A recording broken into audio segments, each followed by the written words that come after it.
Monsoon ने और ज्यादा तरक्की कर ली है, यानी कि 5% सरप्लस था, अब 6% पर आ गया है और बारिश की गतिविधियां मूसलाधार देखने को मिली है।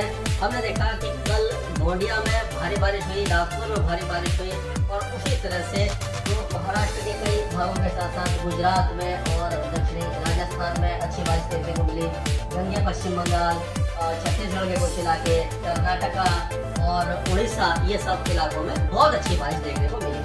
और अब ये जैसे आप देख रहे हैं कि कराची और उसके आसपास ये बादल है, तो यहाँ पर भी बारिश की गतिविधि देखने को मिली थी। और जो well mark low pressure area है, डिप्रेशन कमजोर होकर के well mark low pressure area बन गया था साउथ ईस्ट मध्य प्रदेश और विदर्भ, उत्तरी विदर्भ के ऊपर। अब ये धीरे धीरे और ज्यादा कमजोर होने वाला है, यानी कि ये जो वेदर सिस्टम है ये काफी तेजी से आगे बढ़ने वाला है। यहाँ पर आगे ये लो प्रेशर एरिया बनेगा और ये इस तरह से रिटर्न करने वाला है, यानी कि ये पहले यहाँ तक आते आते पहले क्या हो रहा था कि हम देखते थे कि ये कराची तक या सिंध तक, बलूचिस्तान तक, कभी कभी नॉर्थ ईस्ट अरेबियन सी तक ये पहुंच जाते थे। उसका प्रभाव क्या होता था, तो ये राजस्थान, गुजरात, इन सारे इलाकों को बारिश देते हुए जाते थे और पूरे इलाके में भारी बारिश होती थी। और तो ये जो इसका रूट था पश्चिमी रूट था, ये जुलाई और अगस्त में इसी तरह से आगे बढ़े, जिससे कि बहुत ज्यादा भारी बारिश की गतिविधियां इन इलाकों को देखने को मिली।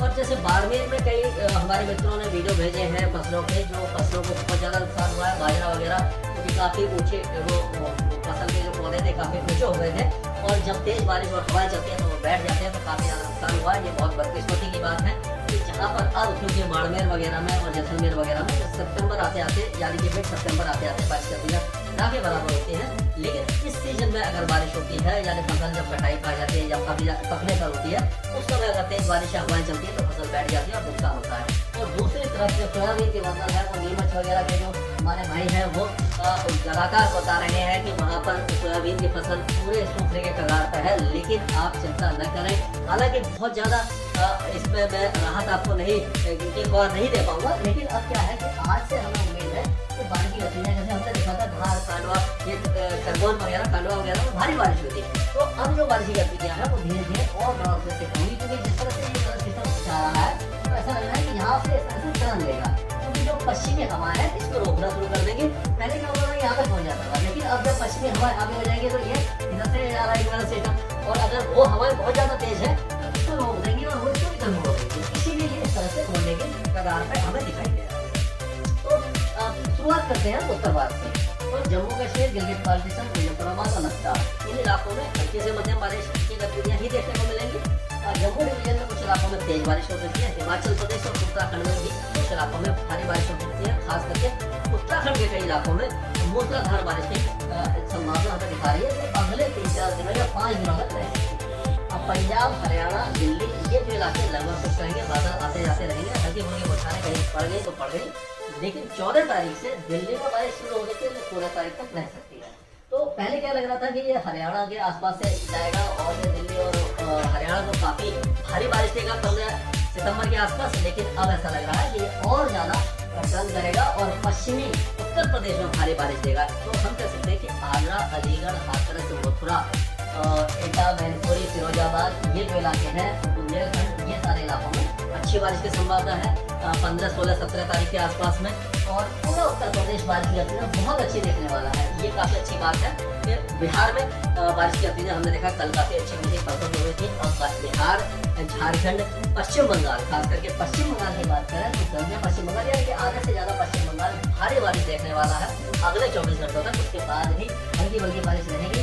झारखंड, बिहार और उत्तर प्रदेश, यानी कि बिहार में भी गया, पटना, मुजफ्फरपुर और बाकी इलाके अच्छी बारिश देखेंगे। वैसे ही कुंटी, रांची, चाईबासा, धनबाद, पाकुर, गोंडर और ये यानी कि दालचौरगंज, ये सारे इलाके अच्छी बारिश देखने वाले हैं और भारी बारिश की गतिविधियां कुछ इलाकों में हो सकती है। छत्तीसगढ़ में हालांकि बहुत ज्यादा भारी बारिश नहीं है, लेकिन कुछ इलाकों में अच्छी बारिश की संभावना नजर आ रही है।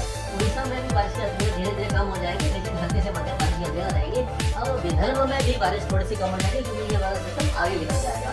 तो अब क्या होगा कि जो मध्य प्रदेश के कई जिले हैं, खास करके जो पश्चिमी मध्य प्रदेश बहुत दिनों से इंतजार कर रहा था और लोग लगातार शिकायत कर रहे थे कि मैं जो वेदर फोरकास्ट दे रहा हूँ, मैं 14-15 तारीख से कोशिश कर रहा था कि जैसे इस तरह से आएगा तब जाकर के वेदर सिस्टम आएगा। तो ये क्या होता है कि थोड़ा सा आगे का फोरकास्ट दे दिया जाता है तो कई लोगों को ये लगता है कि मैं आज के फोरकास्ट दे रहा हूँ, तो ये अब बारिश की गतिविधियाँ यहाँ पर बढ़ने वाली है और काफ़ी अच्छी बारिश होगी। और आप कमेंट करके बता देना कि अगर नहीं होती तो मुझे फीडबैक मिल जाएगा, कम से कम मुझे पता लगेगा कि मैंने क्या गलती की है।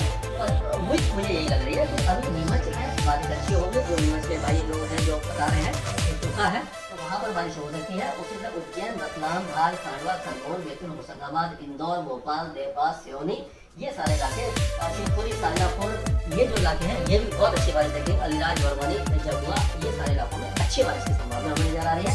और उसी तरह से गुजरात में भी बहुत सारे इलाकों में बारिश हुई है और काफी ज्यादा बारिश हुई है। और अभी भी अगले 2-4 दिनों तक यहाँ बारिश रहेगी, खास करके दक्षिण गुजरात में बारिश ज्यादा रहेगी।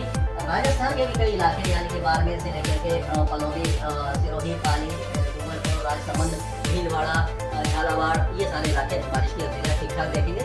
उदयपुर, चित्तौड़गढ़, टोंक, भीलवाड़ा, ये यानी कि छोटा बूंदी, बारन, सवाई माधोपुर, इन इलाकों में अच्छी बारिश हो सकती है। अलवर और भरतपुर में भी बारिश की गतिविधियाँ ठीक ठाक हमें नजर आ रही है 14-15 तारीख को। और फिर ये जो वेदर सिस्टम उत्तर प्रदेश की तरफ आ जाएगा। तो ग्वालियर संभाग में बहुत ज़्यादा भारी बहुत ज़्यादा भारी बारिश नहीं है, लेकिन फिर भी बारिश के इलाकों में। और ये जो सिटी, सतना, सिंगरौली, पन्ना, ये जो इलाके हैं, इन इलाकों में भी हमें लग रहा है कि अब बारिश की गतिविधियाँ बढ़ने वाली है। क्योंकि उत्तर प्रदेश के साथ साथ जो लगे हैं इलाके जैसे प्रयागराज, वाराणसी, भदोही, जौनपुर, फैजाबाद, ये सारे इलाके अच्छी बारिश देखने वाले हैं। लखनऊ, कानपुर, उन्नाव, ये सारे इलाकों में भी बारिश की गतिविधियाँ हमें दिखाई दे रही है। यानी कि ये पूरा इलाका बारिश देखेगा। और अगर हम एक लाइन खींचे तो वो इस तरह से आने वाले है यहाँ से, यानी कि ये जो इलाका है इसके बीच में ये बहुत अच्छी बारिश देखने वाला है। और फिर बारिश के अंदर थोड़ी सी और ऊपर की तरफ चले जाएगी। तो ये सारा फोरकास्ट हुआ हमारा इन सारे इलाकों का। उत्तर पूर्वी भारत की बात करें तो यहाँ बारिश की गतिविधियाँ कम होगी, हमारे एक बार फिर से होने लगे। पहले हमने बोला था कि जब हवा इस तरह से जाती है, यानी कि जब गेट होती है साउथ वेस्ट करनी सीधी जाती है, यानी इस तरह से जाती है तो यहाँ पर जाके रुक जाती है। ये यहाँ पर क्या है, ये हिमालय है, तो यहाँ जब रुकती है तो यहाँ पर मूसलाधार बारिश होती है। लेकिन अब आप देख रहे हैं कि ये किस तरह से ऐसे घूम करके जा रही है, या रुक नहीं पा रही, तो यहाँ ज़्यादा बारिश नहीं होगी। लेकिन बांग्लादेश में बारिश की गतिविधियाँ काफ़ी अच्छी और ये संभावना है। और अभी भी कुछ उम्मीद ऐसी लग रही है कि जो ये सिंध वगैरह है यहाँ पर भी बारिश की गतिविधियाँ कुछ इलाकों में हुई है अब, लेकिन कब हो जाएगी। और अगर हम बाकी इलाकों की बात करते हैं, यानी कि दक्षिण भारत की तरफ चलते हैं, तो अब होगा जो मुंबई की बात कर लेते हैं। मुंबई में भारी बारिश की गतिविधियाँ अब शुरू होने वाली हैं। और आज से हमें उम्मीद है कि 15 तारीख तक या 16 तारीख तक बहुत अच्छी बारिश होगी मुंबई, थाने, दहानू के आसपास के इलाकों में, गोवा वगैरह में। और जो कोस्टल कर्नाटका, केरला, यहाँ पे हल्की से मध्यम बारिश होगी। कर्नाटका के तटीय इलाकों में 1-2 स्थानों पर भारी बारिश हो सकती है। तेलंगाना में बारिश की गतिविधियाँ कम हो जाएंगी। आंध्र प्रदेश में, रायलसीमा में, तमिलनाडु में, लक्षद्वीप में और अंडमान और निकोबार द्वीपों में ये सारे इलाके अब बारिश की गतिविधियों में काफी ज्यादा कमी देखेंगे। या मानसून साउथ इंडिया में कमजोर होने की कगार पर देखेंगे। स्काई मैट वेदर में अभी मौसम से जुड़ी